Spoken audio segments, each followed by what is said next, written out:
March 1916. Got fresh recruits to our trench diary. Their officer states that out of the 175 men, only 60 had survived the journey here. One of the young lads was a talker, too. He asked us if we'd seen how the trees are blown up back there, or if we'd seen the red stains left on the rock left by the horses that had been blown up, too, as if we came here from some other place.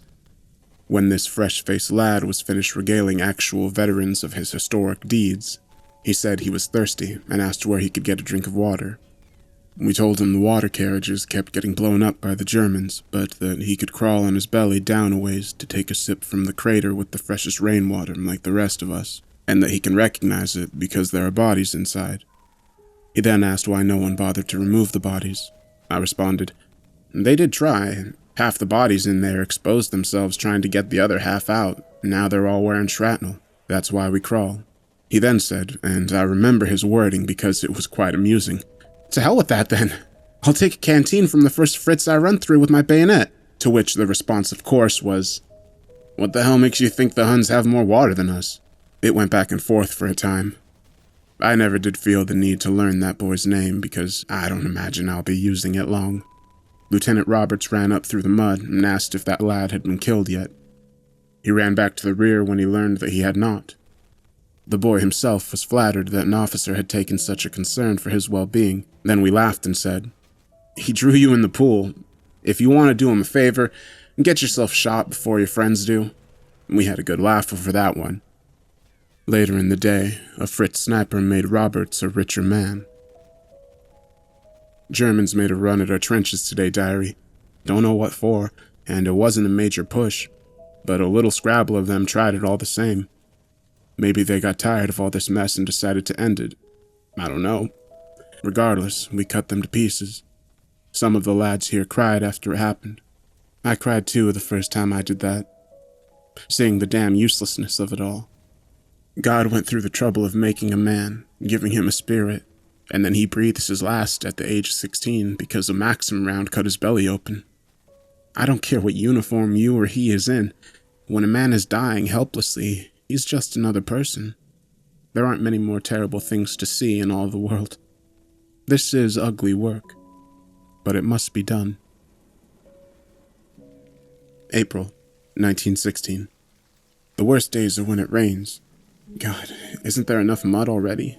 All there is mud. Damn mud, for miles and miles. The falling shells see to it that the earth can't pack itself together, so there's not much but loose soil that's thicker than a swamp.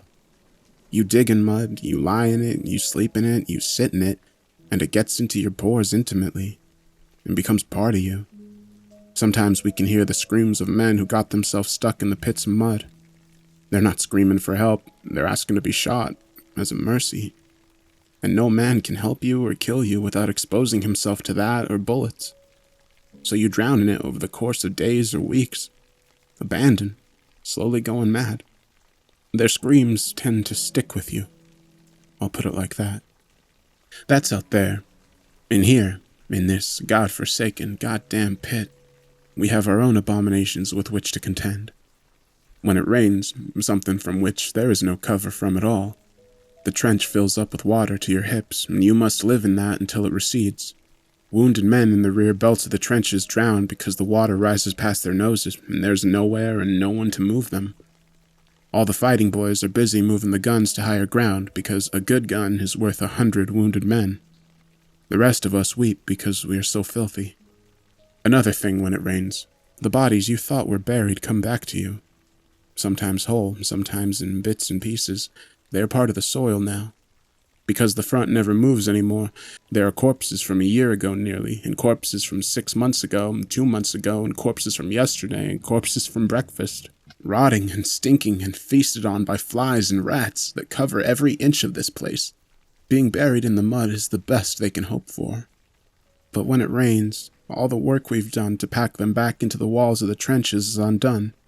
For weeks after a rain, there are feet and hands and heads sticking back out of the walls. Some of those hands are limp, but others are not. They are stiff in all manner of positions. Fists, pleas for help, pointing fingers. Sometimes at night, when only I and the sentries are awake, A dead hand sticking out from the mud that seems to wave cheerfully fills me with a special dread that is difficult to describe. But at least those men have the luxury of being dead. That is the true reason I curse the rain. June 1916.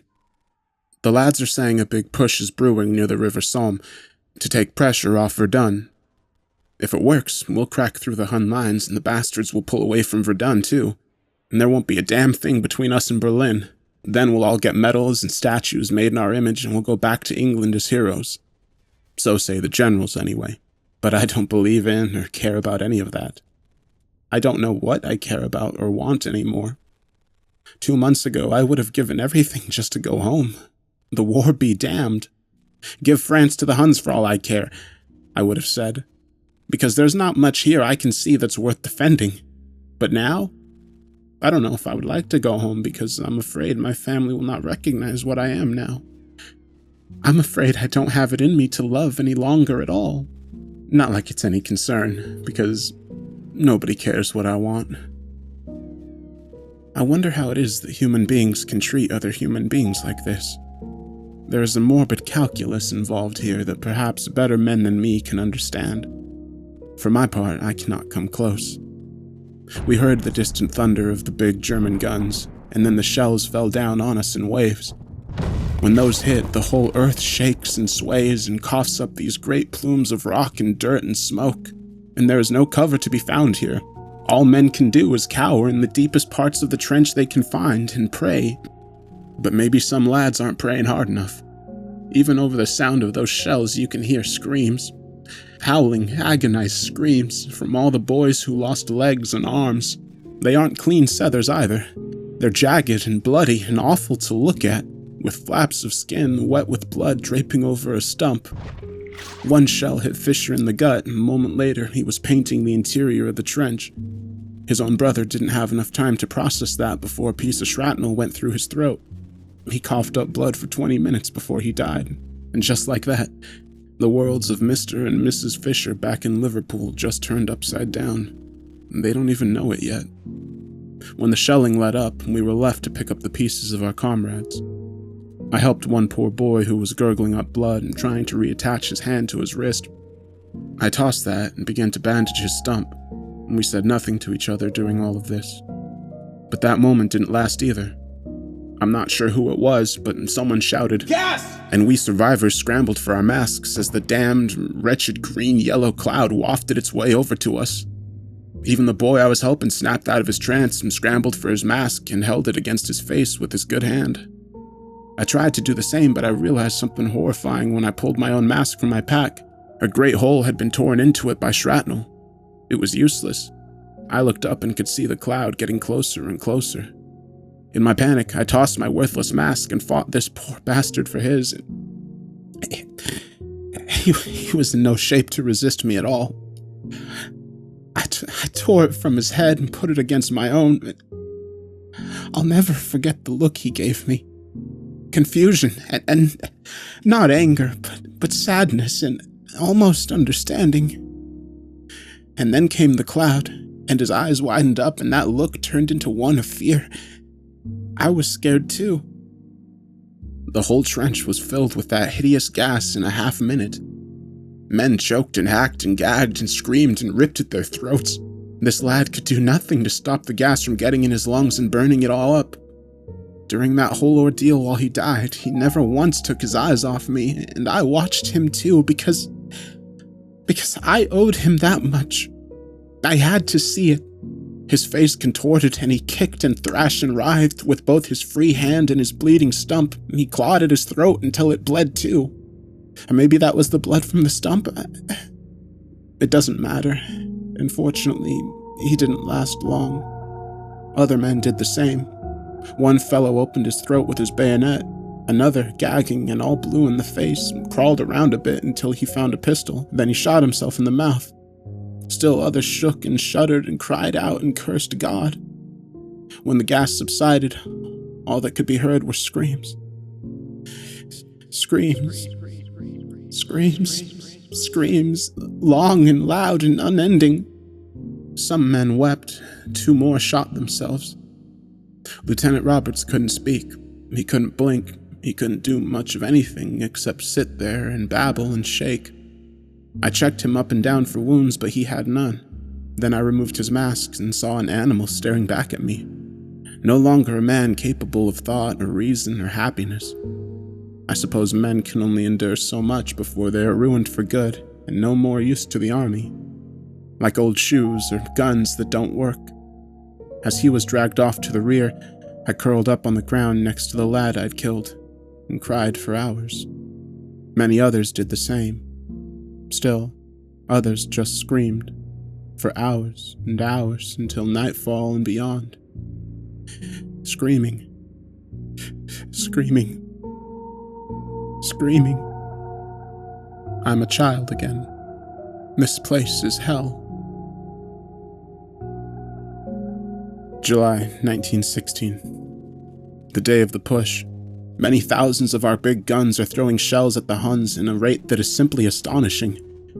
Supposedly no Germans can survive this, but they always say that.